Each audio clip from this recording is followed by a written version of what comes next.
This is Relationscapes.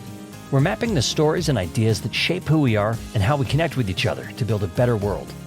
I'm journalist Blair Hodges in Salt Lake City, and our guide in this episode is author KB Brookins. I got very lethargic about being a girl. Okay, if this is what I have to be, then fine, I'll do it in my own way. But then I met a non-binary person for the first time, probably when I was maybe 22. And I was okay, what does this mean? And then I'm oh my God, I didn't even know this identity existed.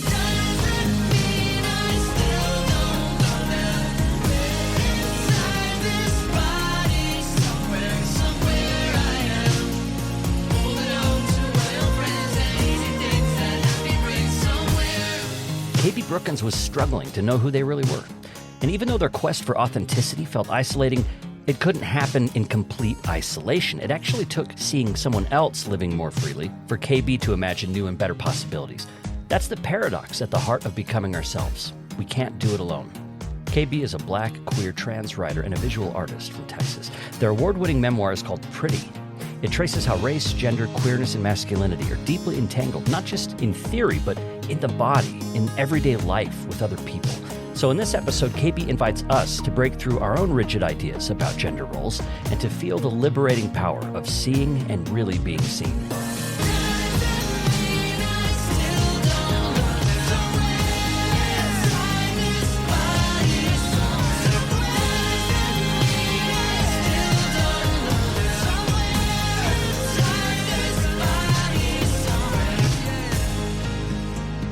KB Brookins, welcome to Relationscapes. Thank you for having me today. So I asked if you'd open this episode with a reading from your new memoir, Pretty. And this reading speaks to three parts of your identity that are woven inseparably together, being Black, queer, and trans. So if you'd read this excerpt, it'll give people a really good sense of where you're coming from in this book. Okay, perfect. This is from On My Hometown. It's true. Black folks have come far in the realm of rights, but not far enough for all people and systems to love us, or at least tolerate us enough to stop denying us life. On every corner of every street, the possibility that a cop will stop me and decide I don't need to breathe exists. Then, boom, another lineage of Black people left with less. Black existence is worried that you will be cheated from life. Queer existence is watching the best of Congress and the richest of our nonprofit sectors say that marriage and more carceral penalties will stop you from bleeding out on the sidewalk. Gay marriage didn't stop a club shooter's dad from being happy he wasn't gay. Don't tell repeals didn't stop the homophobic shooter or cop from getting a battery in his back enough to brutalize you. Queer existence is waiting for another post club, another shooter getting a gun for his 15th birthday. Even in progressive cities, ones queer folk move to so we can be more ourselves, aren't 100% safe. We know this.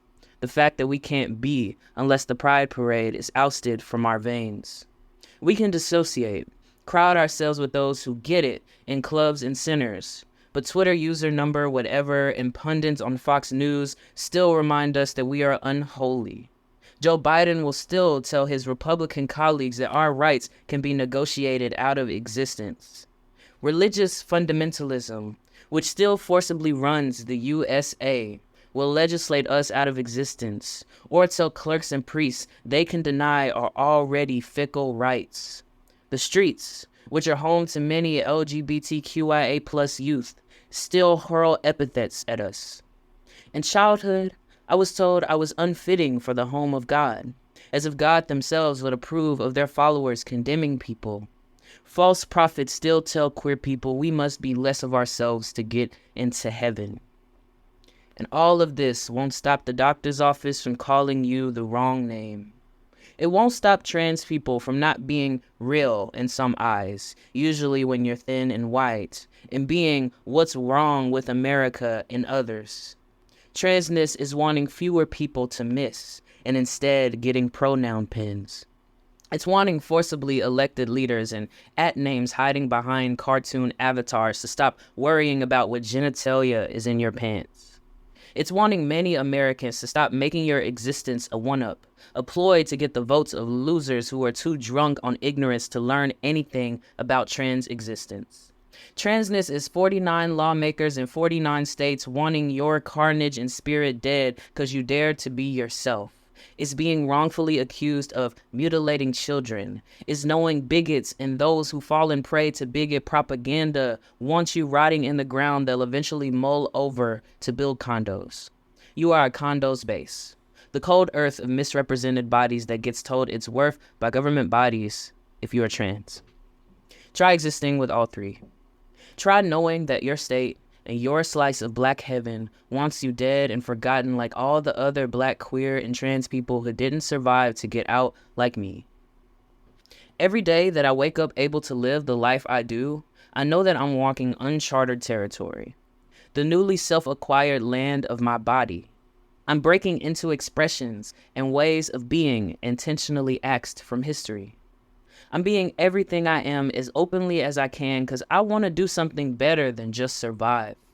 I owe it to the ancestors that insisted on my living. Still, there are many things out of my control. My childhood, the ways that I must interact with the places I call home for now, and my family understanding me fully among them. But as long as I'm breathing, I'm challenging the deeply ingrained colonialist norms of gender and sexuality. 400 plus years after the original American mess making, and white supremacy is still fragmenting me from my people. I rebuke that in the name of whatever God exists. What could my hometown, Texas, and the world look like if black, queer, and trans people didn't fear every day that we will perish? What if those fears, mandated by law and those who claim to be our God-fearing loved ones, didn't exist? What God has told folk is okay, encouraged even, to treat other people so terribly. What God has told homophobes, transphobes, racists, and Bible thumpers to limit centuries of love. When will queer and trans people be seen as citizens in this place stolen from Mexico that we call Texas? Will many Texas politicians ever gain a conscience? Aren't queer and trans people who simply have a different experience of gender and sexuality than our cis-het counterparts, deserving of comfort, safety, and promise like everyone else? When will trans people be cleared of the long-standing lie that we are enemies of women and girls? Through all this terror, I'm 90% sure there will never be a Texas without me. A handful of people can make this state livable if they fell out of love with bigotry and greed. Though we are a long way from it, and a long way from queer and trans people feeling fully safe in any place in the USA, it isn't out of reach. I want the next generation of queer and trans kids to be celebrated, not made to feel abnormal.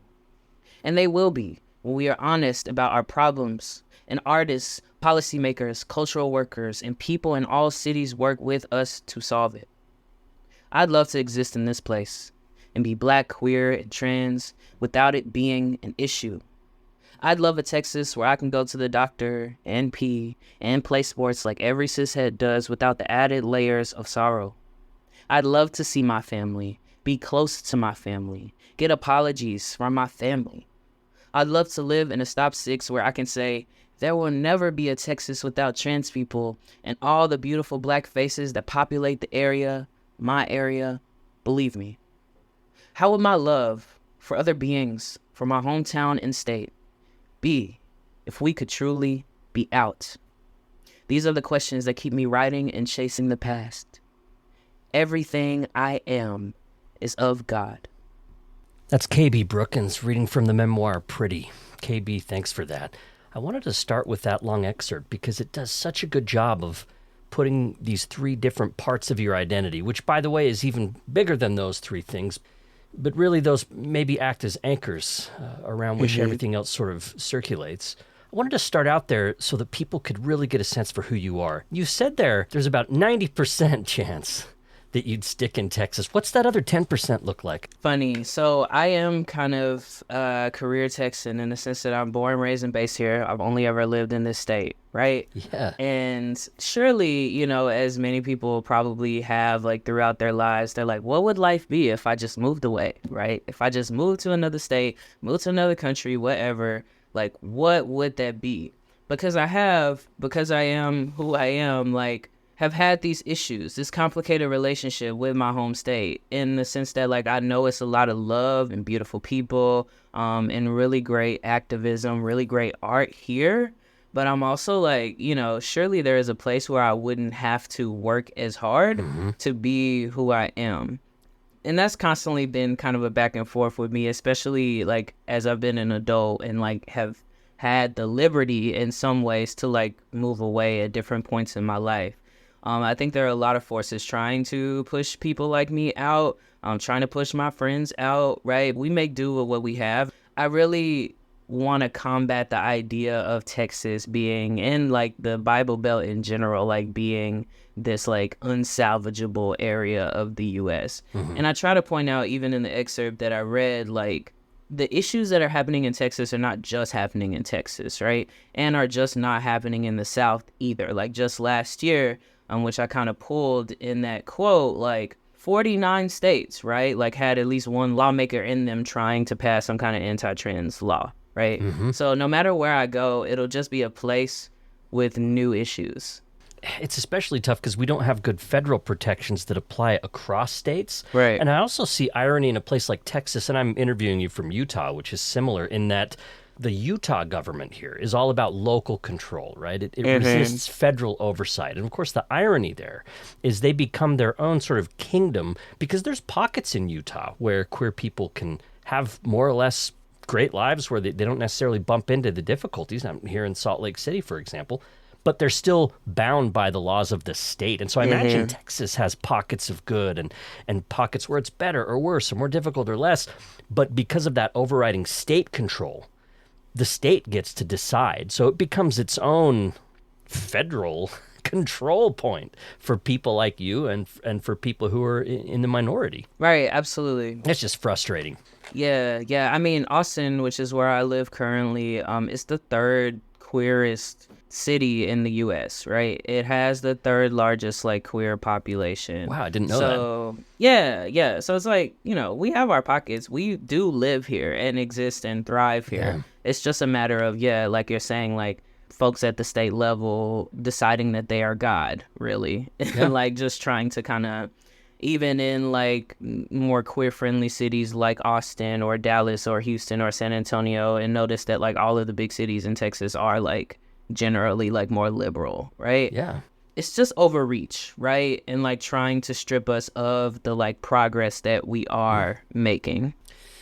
So you wanted to start your memoir off, you say this, I mean, I laughed right at the outset. You're like, I really wanted to start with a great sob story, something to really pull readers' heartstrings and make us want to keep reading. You're like, this would be a great way to start a book, but you said you had a problem, and that's that you don't actually remember a lot about your childhood. You couldn't just conjure some really early memory to mind, and that actually that lack of memories is kind of scary for you. Yeah, absolutely. It's like, a offset of like PTSD, right? When you experience something traumatic, sometimes your brain goes into like, I want to protect you mode. And sometimes the thing that they know to do, your brain knows to do to protect you, is just to wipe the memory, right?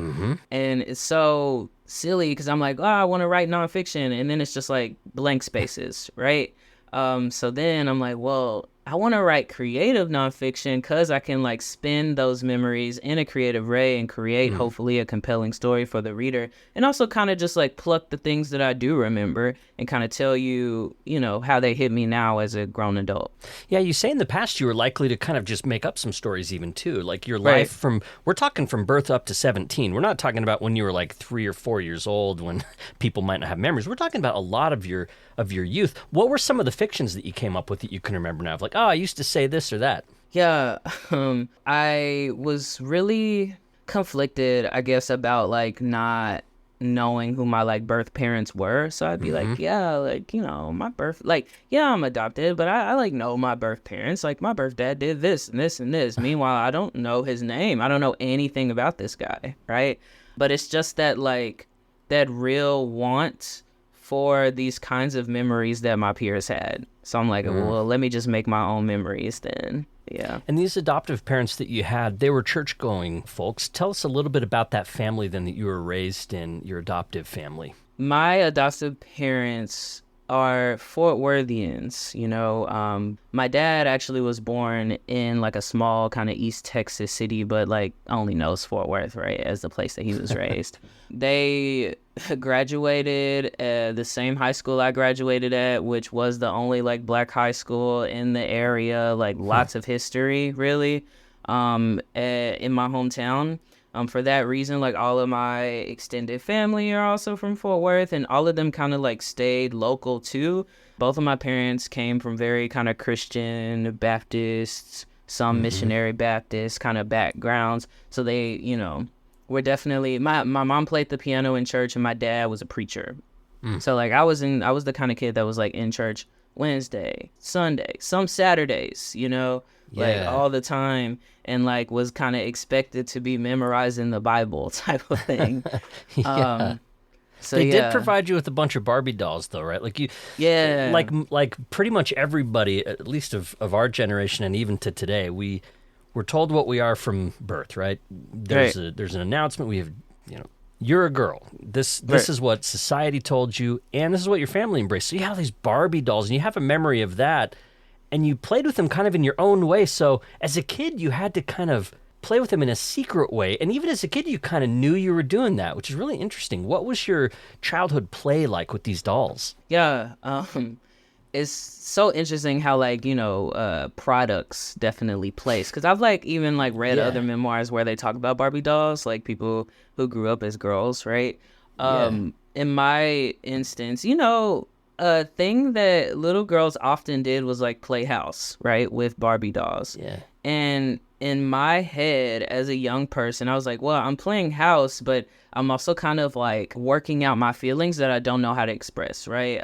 When I was 4, I didn't have like the best grasp on the English language, right? You're not the most emotionally intelligent person, but you do have like a sense of self, even like that early, in the sense that like you kind of know, okay, I'm a girl, right? And like, this is where I live, and like those kinds of things. Maybe you even know how to spell your name, that kind of stuff. So I was already kind of having these ideas as a really young person of like, okay, I have these things that people have told me, but like, what if they were something else?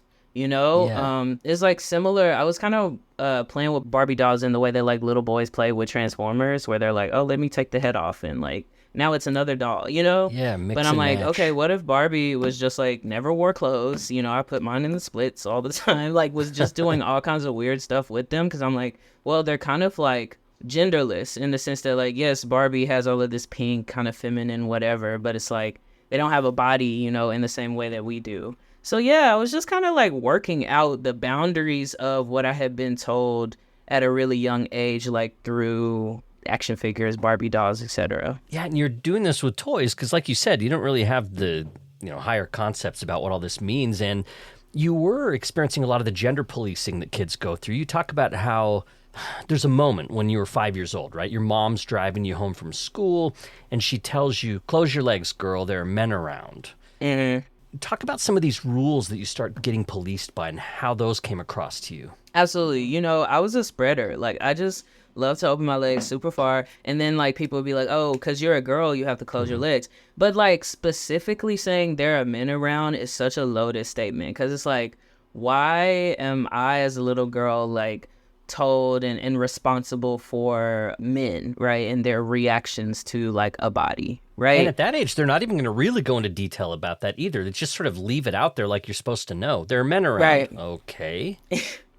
In my head, I was like, well, I live with my daddy every day, and he's a man, right? Yeah. So, like, why should I care? Yeah. But, yeah, it's just, like, really early, you kind of told as a young girl, like, your body could be, like, the thing that gets you in trouble. It could be the thing that, like, people look at that they aren't supposed to look at. So you're, like, told to do this kind of, like, defensive thing. And I'm, like, on the backside of that, instead, we should be asking, like, boys and men, like, why they can't control themselves? Why do they see bodies as something to be violated? Yeah, I think that's an important turnaround that you call out. Like, back then, you'd ask your mom to explain, but you wish you could sort of go back in time and be like, actually, maybe dad should explain. And in the course of having to do that, maybe some things could change a little bit. Absolutely, exactly. And I mean, I was one of those little kids that would be like, why? Why? If you've ever been around like one of those 2-year-olds or 4-year-olds, they're like, Yeah. why to everything. And it's so annoying, like to the adults in the room. But I'm like, I'm genuinely curious. Like, why Yeah. is this in place? And there are so many things like that are everyday life that we don't question enough. And the lesson to you, I think the biggest lesson was that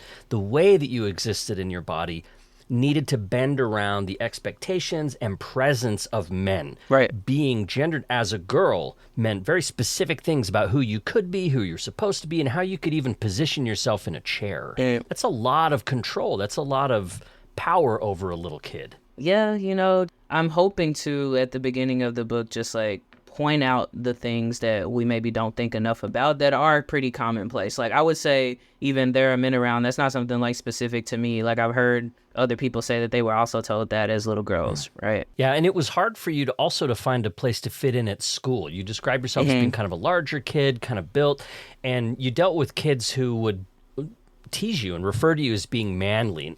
How did you start to see yourself in relationship to how other kids started to relate to you? Because kids police too. It's not just the adults. Right, and kids learn it from, right, TV or like the other adults that are in their lives, right? Yeah. Because I don't like to believe the idea of a 6-year-old waking up and being like, I'm gonna bully people today. Like usually that's Yeah. something enforced by like many other forces in our lives.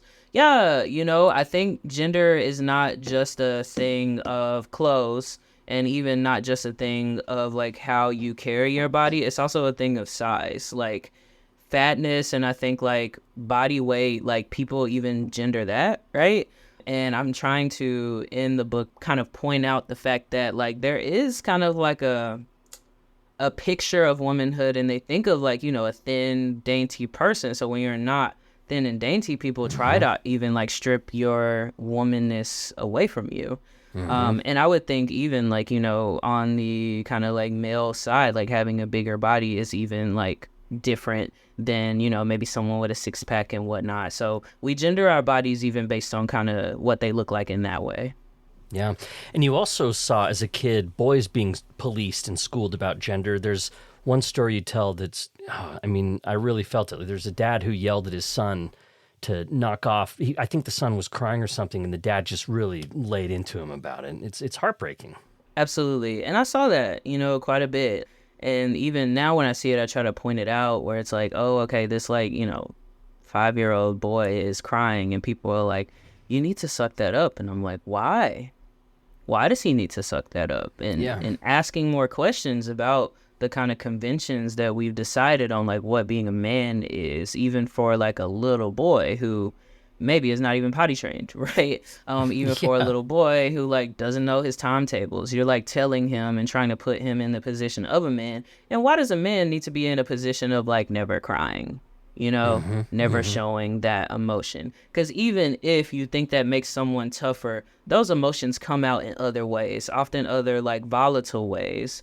Whereas like, okay, if someone wants to cry, rather let them cry than like, them go on like an angry tirade 10 years from now or whatever because they were never able to cry. Yeah, or they can't like have a conversation about. They can't even. There's a name for this. It's in another episode, and I forget the name. But there's actually a condition where men can't put labels to some of their feelings. They literally don't have the language to it because of the way that they were brought up, the things they were taught. And so, therapists are finding one of the earliest interventions they're doing with some of these men with really strong emotional problems is to start to just give them a basic vocabulary about different things that they feel. So. It's something that lasts throughout life. For you, the pressure continued to build as you got older. And I'm thinking about when you were 9 years old. This is really funny how you put this. You say people talk about the gay agenda, but you were 9 years old and didn't have an agenda. But there was definitely a really big cultural agenda being put down on you, speaking of agendas. It's the rumors that you heard about a singer. And these rumors started to make you think even harder about what gender meant to you. So talk about what happened here when you were 9. So I was really captivated by this singer when I was younger called Sierra, which shout out to Sierra. She's still doing the singing thing now. Yeah. And she is what I would call like in the early 2000s, like the pinnacle of like, the video vixen type of like black woman, right? these washboard abs and she's dancing all over the place and singing and blah, blah, blah. And then it was like all of a sudden, I really don't even know where it came from. People started accusing her of being like intersex, right? And then all of a sudden I saw these like kids at my school like saying like, oh, all of a sudden like she's not desirable to me anymore because like there's this what I would think like thinly veiled transphobia being like directed her way. And this rumor, you know, caught wind so much so that she like talked about it in her interview with this entity called 106 in Park. And like it was a palpable kind of like what do you call it, discomfort, right? With her talking about it, with the host talking about it, and she, I think, shut it down by saying like, you know, there are always people that are going to be trying to bring you down, you know, when you get to this level of fame and whatever. And, you know, watching that on TV as a young person, I'm like, oh, people are bringing you down by like accusing you of being intersex. That's interesting, right? And also it's interesting. Can I say it's interesting because she didn't say like, "Ooh, gross, how dare you?" Like that's not me. But it doesn't sound like she also said like, "Well, if I was, what would be the big deal? Like, who cares?" It seems like she was just, I don't know, maybe she was trying to thread a needle here, right? By not being down on folks who are intersex, but also not necessarily being positive about it either. Right.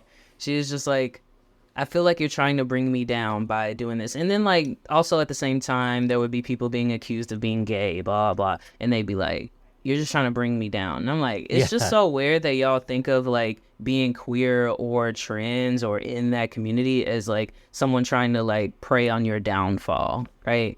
And like being it's a negative person, thing about you if that was the case. And it's just like, it's just a thing that is. But when you see things on TV like that as a young person, it does kind of shape your worldview, right? Shape how you see yourself, because you're like, dang, well, if I was gay, people would think that was a negative thing, right? And you know, it wasn't just that was just like one example of that, but like there have been other examples of like TV shows that I even like rewatched that I watched as a kid now, and I just noticed just like transphobia or queerphobia like was just the norm, right? And luckily we're moving into a place within, you know, TV and movies where that's not the case. But just reflecting on that moment, I think it was just so interesting, like how the desirability of someone can just like plummet based on something as innocuous as this. Yeah, so as a kid, you're kind of negotiating and trying to figure out your own gender identity, but you're also seeing how it's playing out at church and with your family and at school and in popular culture.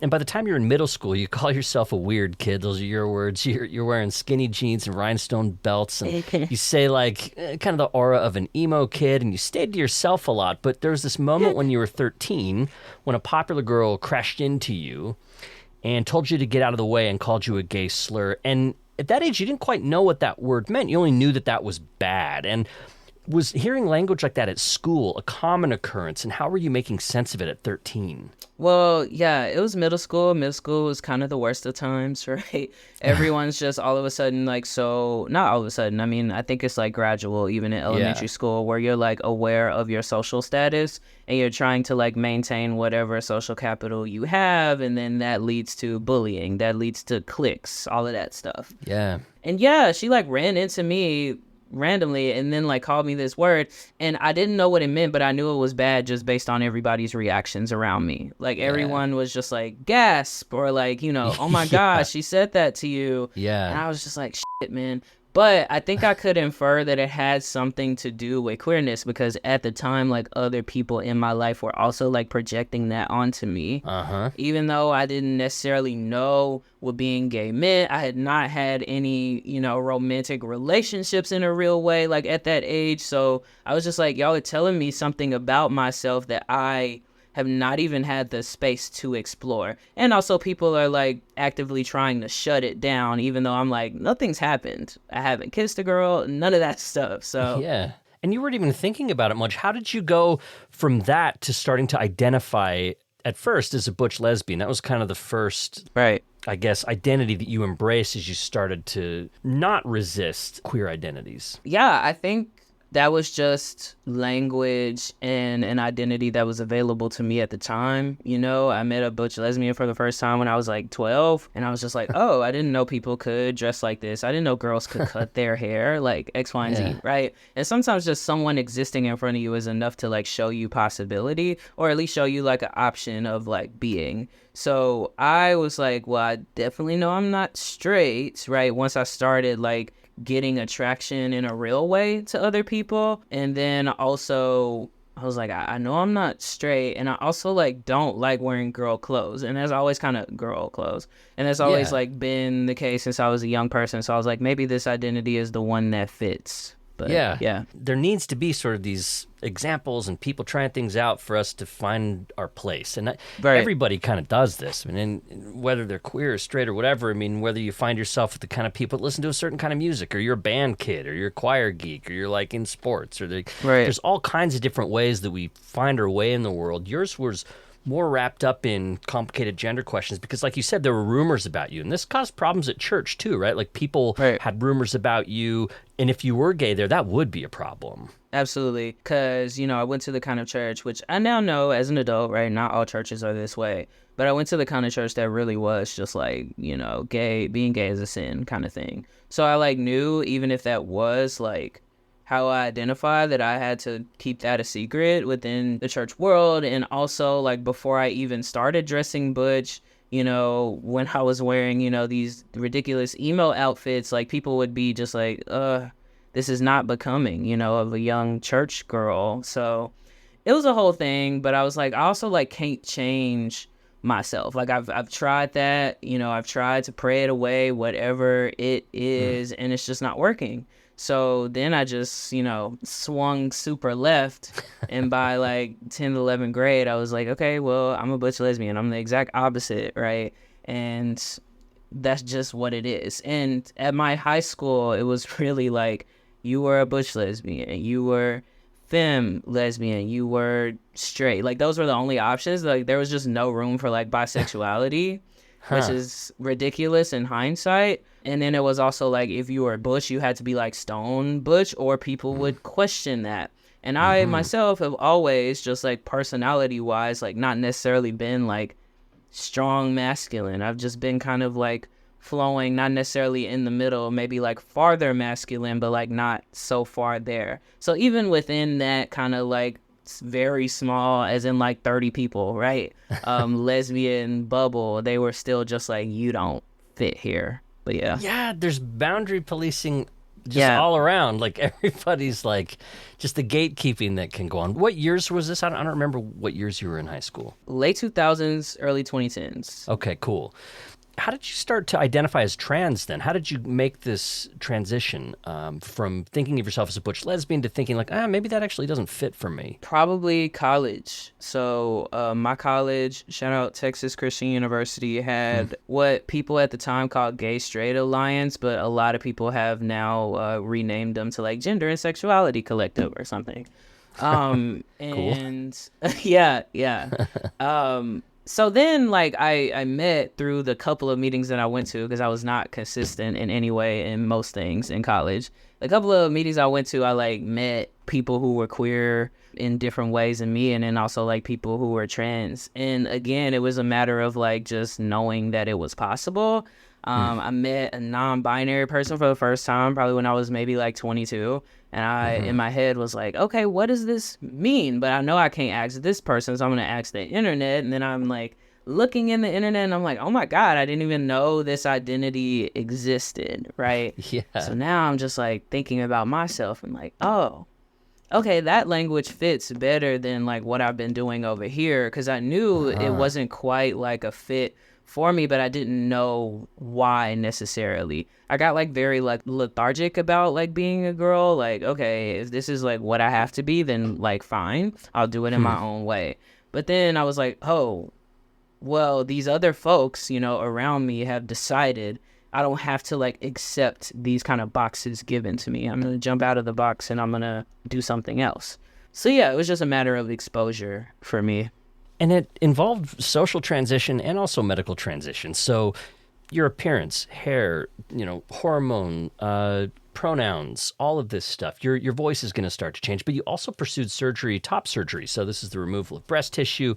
And, that's a pretty big step. It's not cheap. And Yeah. it's interesting to hear you talk about how, like, maybe you didn't experience, like, long-term body dysmorphia that just, like, some people, it's really serious. It can really affect mental health. And other people make that choice as more of an affirmation of who they are. It doesn't seem like that kind of a necessity. And it sounds like maybe that's kind of where you were at with that. How did you make the decision? Yeah, I think I don't want to say I didn't have body dysmorphia. I want to say that it was like shown in like little ways, like in maybe like things that I avoided. Like I avoided like hugging people, for example, because I'm like, oh, I don't like that compression on my chest, right? Yeah. And then also like one thing I especially didn't like is that when people would be trying to see like, oh, are you a boy or a girl? They just look at my chest. So I felt like that was like an identifier immediately that I just didn't like. So looking into top surgery, I think it was a thing, honestly, that I kind of avoided for a while because I knew it would be expensive and I knew it would be a super invasive surgery. And like, being in trans community and talking to other trans people, it's just like, I work a blue collar job. Like I don't have the time to take off, all that stuff. Yeah. So I started kind of doing chest binders for a while, just hoping that like, okay, if I just make my chest flat with something like a GC2B binder, right? Maybe that's enough. But it's like binding long term really does do some like damage to your body also. Yeah. Or at least like if you're like me and don't like follow the instructions, which they're like, don't, bind for more than X amount of hours per day. But I would just be wanting to wear mine all the time because I'm like, well, this is the one time where I feel like people at least like pause before gendering me and don't misgender me all the time. Right. So it just became apparent, after maybe a few interactions and after a year or two of binding that I was like, I have to make this work, right? I have to just corral the money. Yeah. Okay, so here's a question, and tell me if this is a transphobic question too, right? If you talked about like being clocked, like part of it was because you just didn't like that, and so you could change that. You could change if I change the way my body looks, people aren't going to look to figure out who I really am, quote unquote, right? Right. So if I started to change, if people clocked less, if that became less of an important thing for people, do you think that you'd still want to have changed your body? And like I said, is that a transphobic question? I don't think it's a transphobic question. I do think, I push back a lot, like the idea of like, oh, I grew up in the wrong body. Like, I think that's kind of like a assumption that people make of trans people. And I'm like, no, not wrong body, just wrong world. Like people are immediately kind of gendering people based on what they look like, based on how their voice sounds, whether or not they have facial hair, do they or do they not have a flat chest, do they or do they not have curves. Like we just assume these things about strangers like as soon as we meet them.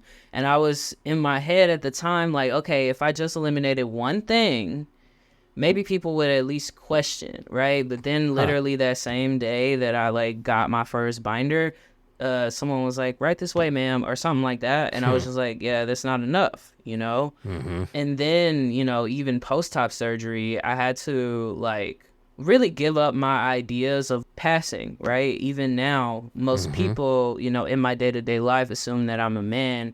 And it doesn't bother me as much as maybe it would have bothered me like 5 years ago because I'm just like, I have a stable sense of self. Me and my community, like they understand me. And also like I know that I feel good in my body, like, and top surgery is something that I'll never regret because I even just like hugging people right without thinking twice about that, like it's something that we all should be able to do, and we all should be able to feel like our bodies are like things that we don't want to like distance ourselves from. So ultimately it was the right decision for me. And it should be just like the decision of individual folks as to like whether or not they want to do any gender affirming care. But yes, I do think that if people stop gendering folks, if that was a cultural thing that we could agree on, right? Yeah. Stop gendering folks based on what perceive their bodies, to be, I think that would do a lot, honestly. Okay, so thanks for that. I'm also wondering if you could go back to pre-surgery KB, if you could go meet with like pre-social transition, pre-medical transition, if you could go back and give yourself advice, like what did that person need to hear that you wish they knew as starting out? Because there's a lot of unknowns there, and surgery can be a scary thing.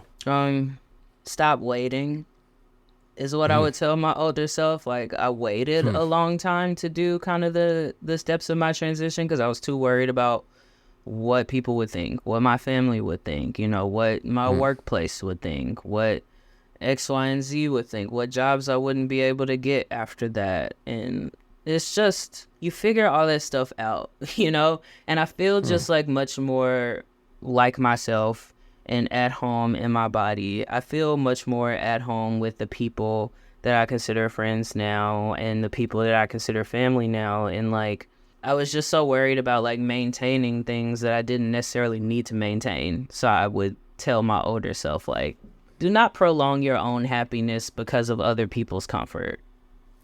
That's good advice from KB Brookins, and we're talking about their book, Pretty. It's a new memoir that just came out. And KB is also an award-winning Black, queer, and trans writer, cultural worker, and visual artist from Texas. Their writing has been featured in Poets.org, HuffPost, Teen Vogue, and other places. Their debut poetry collection, Freedom House, is an award-winning book that you'll also want to check out. So, KB, we're kind of at a point of the interview where things seem pretty good. Like, you've transitioned, you're talking about the positives of this, and people might expect a story like this to have a pretty neat resolution. Then you experienced incongruity with your gender, you take steps to make that go away, to become more of who you are, and you live happily ever after. As we find out in your book, it has not really been that simple for you. In fact, you say that the past 2 years, here's a quote from you, these past 2 years, ones where I've been perceived by the gender ignorant eye as a black man, have been the hardest, most traumatizing years of my life. What's going on? Well, simply put, my transness comes with blackness, right? And like the perception of black men is not overall within, the larger USA culture is not a positive one, like people, I started to kind of see the way that people saw me and treated me like change, right? As I got like farther and farther along in my medical transition, it's like, okay, all of a sudden, like I actually can't show anger without people around me thinking that they're now in danger, right? Or like I can't show like really any emotion that's not like complete happiness without that causing an issue, whether it be in the workplace, in interpersonal relationships, etc. And I was kind of like, well, why is that? And also like this kind of like, though I never felt particularly like a girl or a woman, like all of a sudden I feel like I was put in the position of like an adversary against women. And kind of like, it was just a weird kind of social phenomenon where I'm like, oh, now I am the enemy, or I am something to be afraid of. So I was like just processing those things, with other black trans men and black trans masculine people. And it really ultimately is like a matter of gender, right? A matter of people perceiving gender as it pertains to like black men, right, as something negative, right? And that impacting, going from like a black womanhood to a black manhood is not just like I went from being dainty to now I'm privileged, right? It's just like one type of violence to another. And really processing that with friends and other folks in my community and through the book is my hope that like, other people who have, transitioned in the way that I have, who are expecting just like, bounds and bounds of privilege, right? And who were instead like met with this kind of new social dilemma. I'm hoping that they see, what I saw newly. Yeah, just like with fresh eyes. And also, like, I was really trying to find a book even when I was kind of going through those earlier stages of transition and noticing these things. And I wasn't able to find one. So then I just kind of started writing things down. I'm so glad you did, because like in producing this podcast, I've seen the same thing of like, I'm trying to find more trans mask books. There's really not a whole lot of stuff out there, and especially not that deal directly with being black in America and the things that you're bringing to this book. It's a really important book, and we need more of them, but I'm glad that this one exists. I also wondered, you kind of talked about being perceived more as a black man and the kind of issues that could bring up, but it also seemed like there were times when you kind of experienced toxic masculinity coming out in yourself, in the way that you related to people. There's a really confessional part of the book where you talk about a difficult relationship you had with someone called Gina, and it seemed like you learned more about toxic masculinity from your experience in that relationship. Yeah, absolutely. Yeah, masculinity is like a social construct, right? It's not a thing that like is owned by men. It's a thing that even when you are like butch, like I was, and considers yourself a woman, like I did during that time of that relationship, like you can still perpetuate toxic masculinity and like reinforce it. So yeah, in talking about that relationship in this book, you know, I intentionally decided to do that because I felt like, well, if I'm writing a book about masculinity, I'm writing a book about gender, I'm writing a book about race, it feels like, why would I not include like also the moments where I have maybe like fed into, right, these social conventions. So yeah, I think, you know, sometimes you are a person that is just pantomiming the masculinity that you've seen around you, and then you lose things, right? Like there should be consequences to one's actions, and the consequence in that case was that I lost that relationship. Yeah. And I think deciding after I was dumped, right, to think more about that rather than like deciding to make myself the victim, I think like, you know, ultimately makes you a better person. And that piece was also like the hardest one for me to write. I turned to writing because I want to figure out things I feel like I haven't figured out.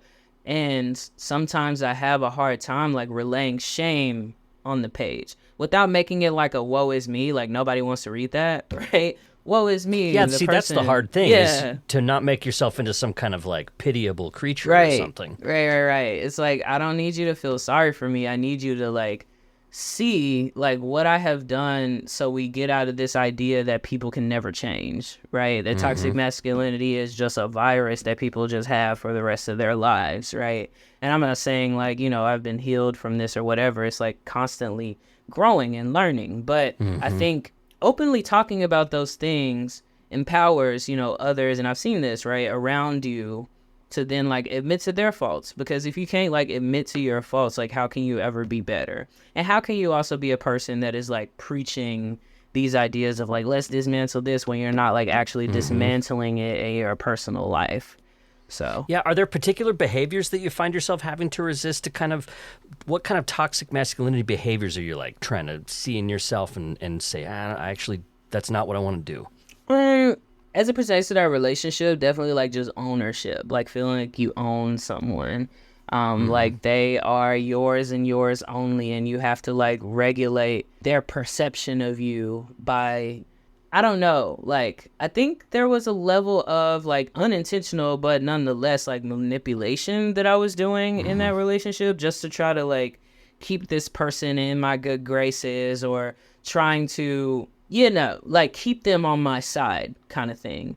Whereas it's like, you have to let people make their own decisions, and you have to not, like, try to gaslight them into, you know, seeing you a certain way. If you want them to see you as a good person, then you have to be a good person, right? If you want them to see you as, you know, the love of their lives, well, I don't know if you necessarily can make that determination. You have to, like, let people make those decisions on their own. And I guess seeing partners and seeing people in your lives is not things to be, like, owned, right? And, like, letting people live their own lives, even if that means that they break up with you, right? I think is like healthy and necessary, right? Yeah. Another part of the book that seemed really personal was your discussion about navigating reproductive care now as a trans-masc, non-binary person, and some of the difficulties of that. What do you wish was different in the system? When you have to go seek reproductive care, what are the obstacles you're hitting, and what do you wish was different there? I guess I wish that like trans healthcare wasn't like treated as if it's like a specialty.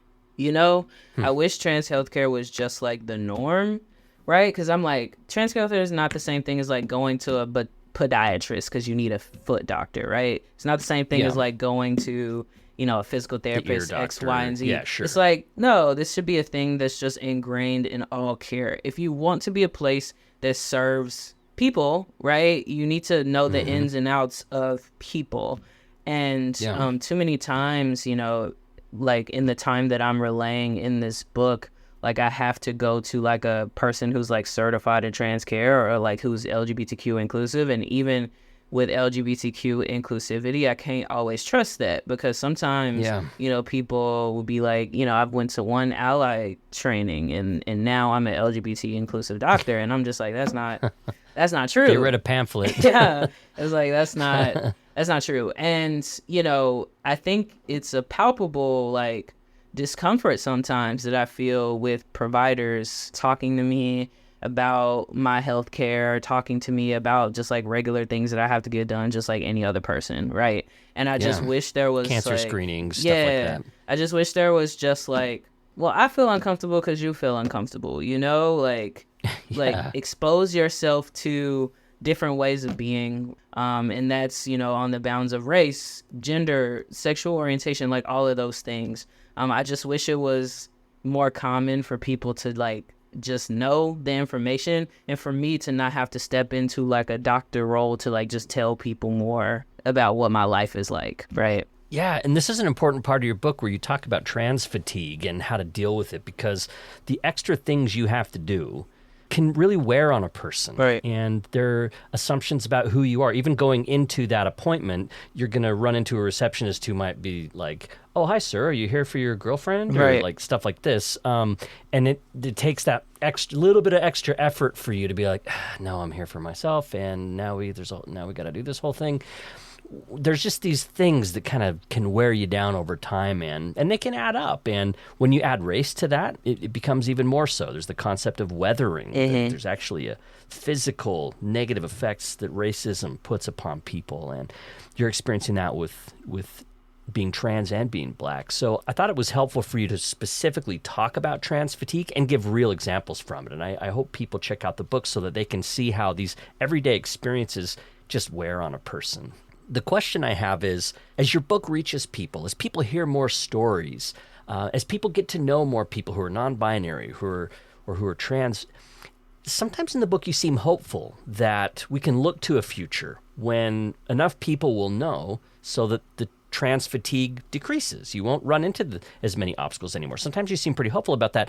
And then other times, not as hopeful, just saying like, there's just so much to deal with right now. So I wonder where you're at right now with that, thinking future oriented, if you're optimistic about change or if you just think there's so much work to be done. Yeah, I had a conversation with another person not too long ago just about this book, and they were saying like, I think, you know, you do a good job of like cataloging rage. And I really do feel like books, right, and like creative writing is a place where I can actually feel those emotions. Yeah. Without like ridicule, without scorn, without violence kind of being done to me. Because when I'm in a doctor's office, I'm not actually like yelling and being like, my pronouns are this.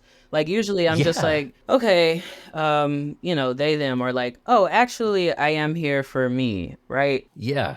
And by the way, the videos that you see where someone does lose their shit, I always, my heart goes out to those people. And I also know that for every viral video of a trans person like finally just like unloading on somebody, there's so many more that just suffer the indignity quietly. Right. And I'm definitely the one that suffers the indignity quietly. So like when I do write, I'm just like, I'm telling you that how I actually feel, which I don't always feel like empowered to do in my day-to-day life. But so going back to kind of hope, right? I feel really privileged to come from a lineage of people, my adoptive parents, who like can still tell me stories about segregation, right? Mm-hmm. Like they still know how that felt, right? They still know what shops were here and for black folks only, what X, Y, and Z. Like there was a time in America where we thought this was just like how it was going to be forever.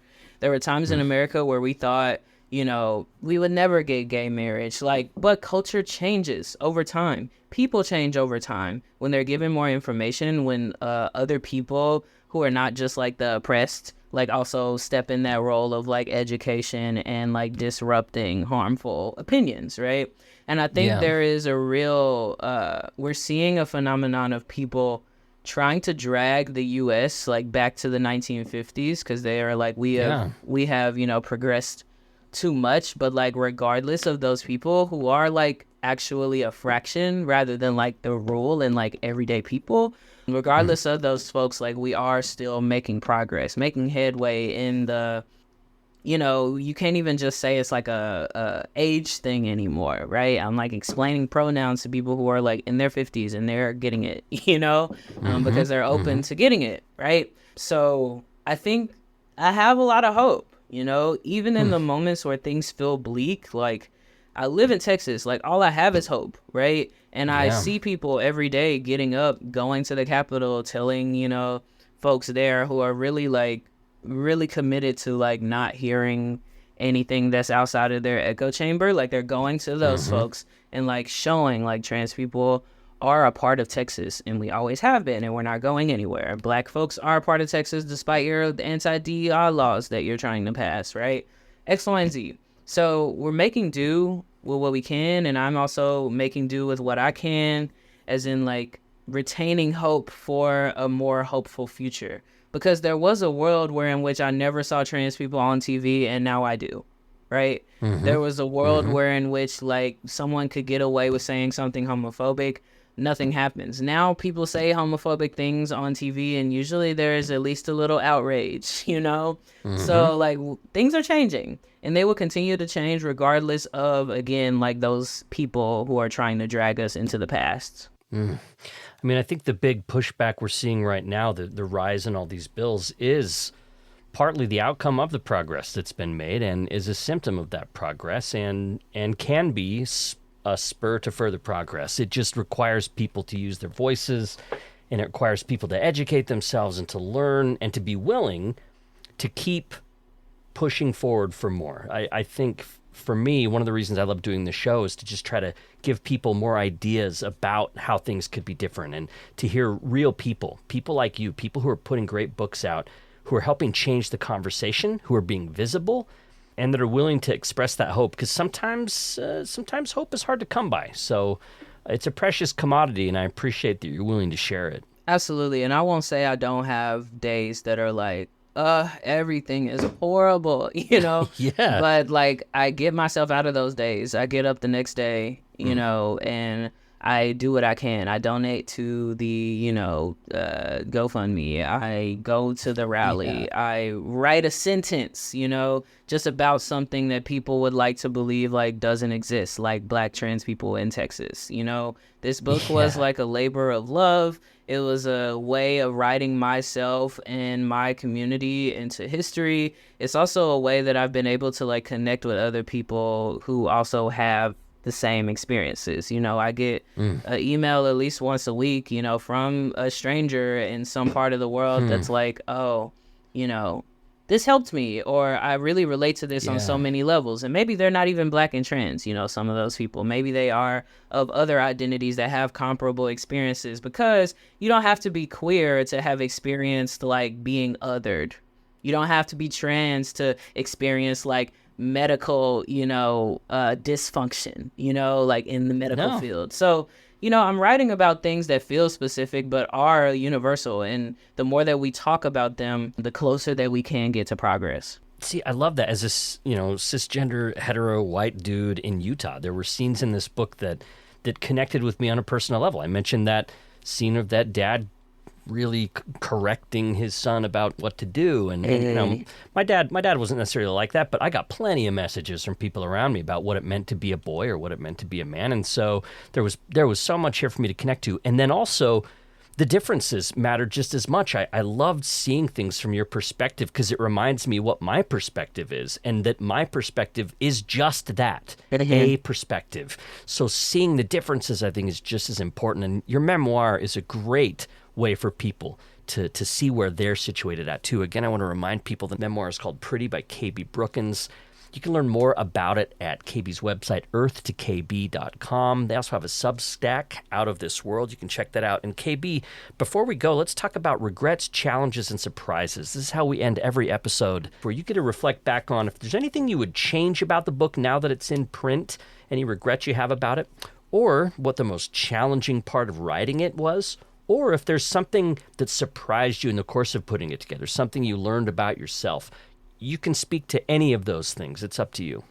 I mean, the challenges probably is just like within the literary industry, there is a real push to like make work like the work that I create, like niche, right?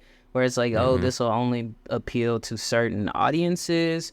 And from like after I write the book, like that's all I can do, right? And I can of course like tweet about it. I can post on Instagram, TikTok, whatever about it. But it's really like, we do have people in these kinds of high places within literary magazines that can like, you know, make a book, right? A certain review from a certain outlet can really like launch a book, right?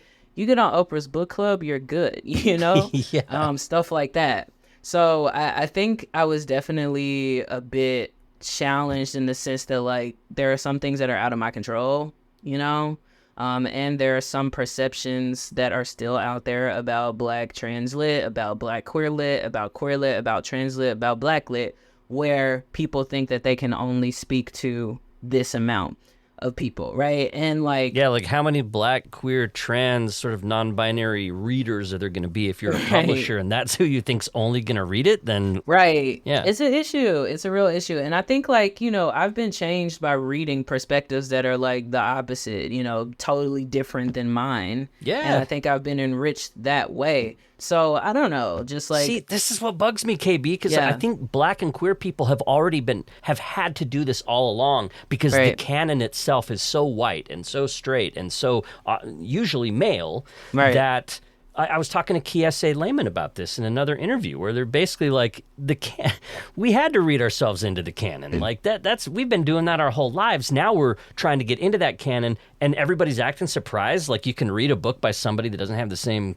color as you or something. Like nobody should be surprised by that. It's frustrating. It's so frustrating endlessly, you know, and that doesn't just extend to books. It's also in movies and TV shows. Like people act like, you know, you can't make a completely Black cast unless you like throw some white guy who's the mailman in there, you know? And it's like, that's not true. Like the token white guy. it's like not true. You know, redheads, I'm a redhead, and they're always, like in the 90s, they always threw a redhead in there too. So like when you had like the Burger King Kids Club had like a Black kid, a kid in a wheelchair, a white kid, and like a redhead. So interesting. So I think there were definitely like challenges associated with the book, like kind of on the promo side, and it's not necessarily like writing it.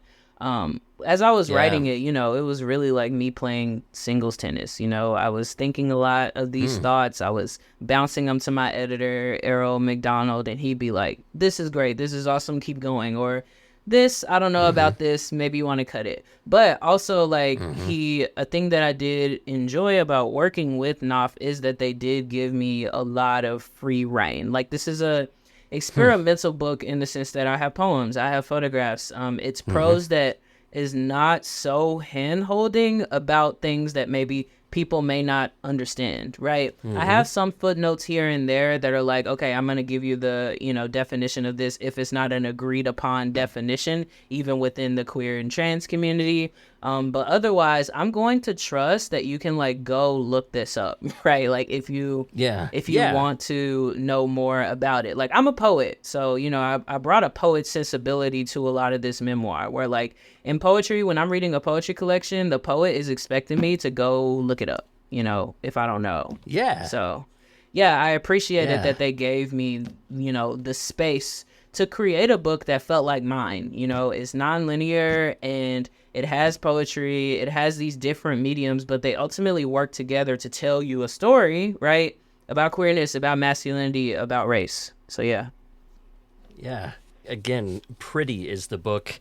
And by the way, Kiese blurbed the book. I forgot about that. He's right there on the back cover.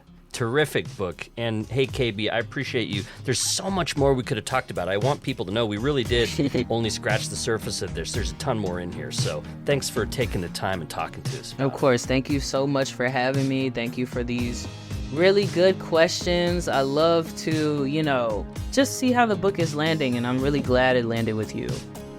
Thanks for listening to Relationscapes. There's more to come soon because for Pride Month, I'm releasing 4 full episodes instead of the customary 2. So you've got 2 2 extra episodes this month. And if this episode meant something to you, please let me know. You can leave a rating or review in Apple Podcasts or Spotify. That's what Tara did. They gave the show 5 stars in Apple Podcasts, and they said every interview is rooted in compassion, curiosity, and respect for the guests and the topics discussed.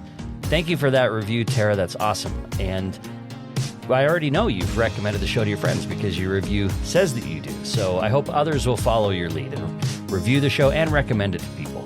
Mates of State provides our theme song. Relationscapes is part of the Dialogue Podcast Network. I'm journalist Blair Hodges in Salt Lake City, and I'll see you again very soon.